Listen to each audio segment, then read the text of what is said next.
These 5 killers faced the harshest punishment the justice system allows.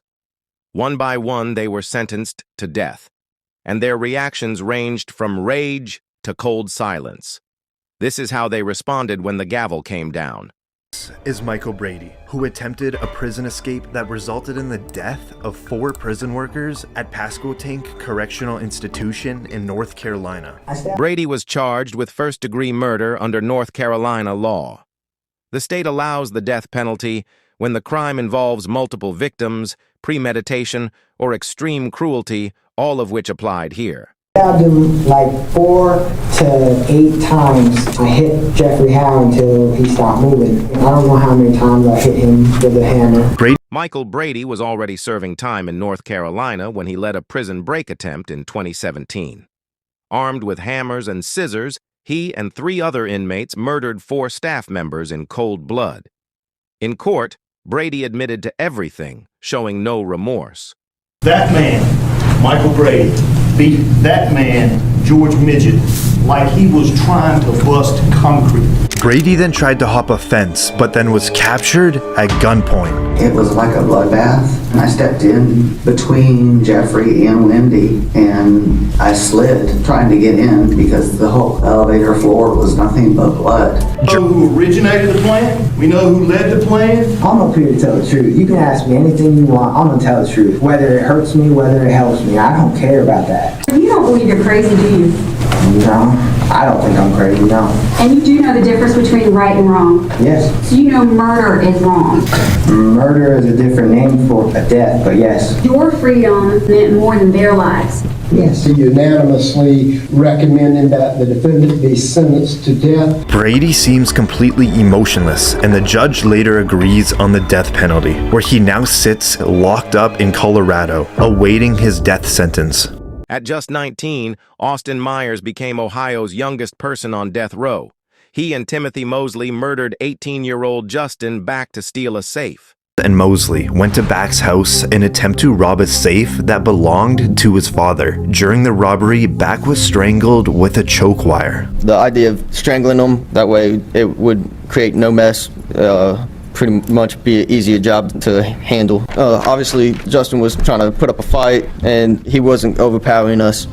But when the robbery went sideways, they strangled and stabbed Justin 21 times. Asked us why. He was pleading to stop and pretty much begging for his life. On trial, Mosley took a plea deal for life in prison. But Myers went to trial and was convicted of aggravated murder.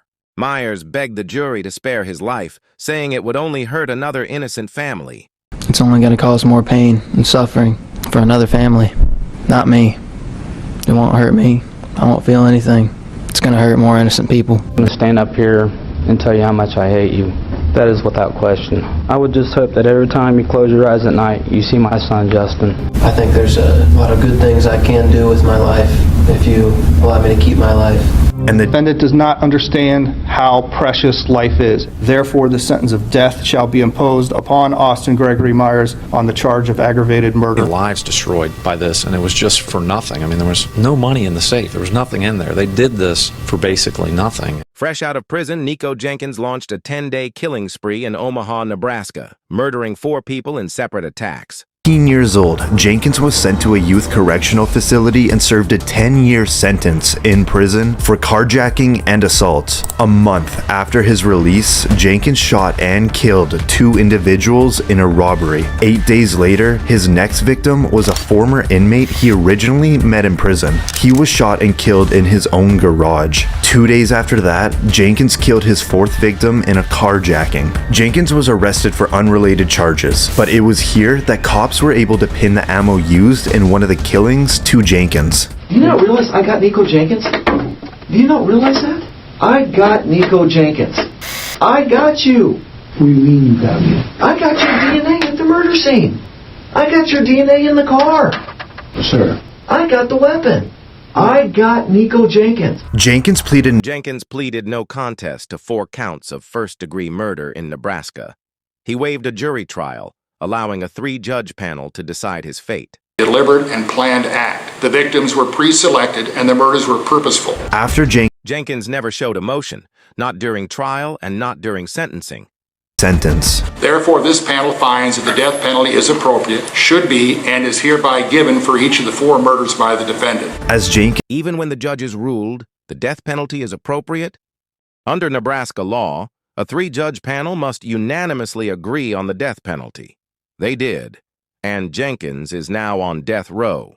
Abram was charged with 2 counts of capital murder and 1 count of attempted murder for shooting a police officer. The day he was suspended, he would fire, killing store managers Anthony Brown and Brandon Gales. He was laying on the ground with his eyes open, and I ran up to him and I looked at him. I said, "Anthony, honey, please say KC one more time." He also Gunshots, and I felt the pressure of the bullet hit my back. He was arrested. That's you, isn't it, sir? Yes. Look at it, please, sir. Yes. Mr. Gale is on the floor going down at this point, isn't he? Yes. Okay, and that's you shooting him, right? Yes. Look at the screen, sir. Yes. That's you shooting him? Yes. And you admit that you shot him in cold blood? Yes. You shot him again, didn't you? Yes. After that, you went back to the toilet paper aisle, didn't you? Yes. Abram was charged with 2 counts of capital murder and 1 count of attempted murder for shooting a police officer. Mississippi law allows the death penalty for multiple homicides. A victim impact statement. You took Anthony from me on the exact day, 20 years earlier, that we had our first date. Count 1, I will sentence you to death. Count 2, you will be sentenced to death. And count 3, you will be sentenced to life in the penitentiary. As Abram In court, Abram confessed. Over and over. He even admitted, "Yes, that's me shooting him." The judge sentenced him to 2 death penalties and life in prison. The court considered his confession, surveillance footage, and impact on the victims' families. Despite that, the brutality and premeditation outweighed any mitigating factors. This is Markeith Lloyd. was convicted of murdering a police officer in Orlando, Florida. I'm facing a relationship, but somehow I have absolutely don't know nothing about, and they frame me. Lloyd was already on the run from the police. Already on the run after killing his pregnant ex-girlfriend. Lloyd is spotted in a Walmart. You can see him walking in. Moments later, Orlando Police Lieutenant Deborah Clayton pulls in. You can see her grab a cart and walk in. Reportedly, they cross paths every few minutes. Outside the store, Lieutenant Clayton was notified and she tried to stop and arrest Lloyd when a shootout begun. Lieutenant Clayton was killed during the interaction, being shot 4 times. Following the murder, Lloyd took off again, which led to a 9-day manhunt where he was later found. During the arrest, he tried to escape, where he lost his left eye in the altercation. Here in court, Lloyd took the stand. Reportedly, he believed everyone was out to kill him. And I was just reacting, Mary. I was just reacting. Even when they opened the door, I just reacted. I fired 2 shots, I just reacted. The jury then found him. But the jury didn't buy it. They unanimously recommended death. Sister giving a victim impact statement. She stood in the place as my mother when I didn't have one. I truly miss my sister. I truly miss her. And this is the sentence. We, the jury, unanimously find that the defendant, Markeith Lloyd, should be sentenced to death. Lloyd seems to... You've been trying to kill me. You've been trying to bring me for murder. All right, why don't we remove Mr. Lloyd from the courtroom? The judge later agreed with the jury. The judge agreed with the jury. Lloyd was sentenced to death for the murder of Lieutenant Deborah Clayton and life in prison for the earlier killing. He now sits behind bars, awaiting his execution date. From emotionless stares to courtroom outbursts, these killers face the ultimate consequence. Because no matter how brutal the crime, justice always has the final word.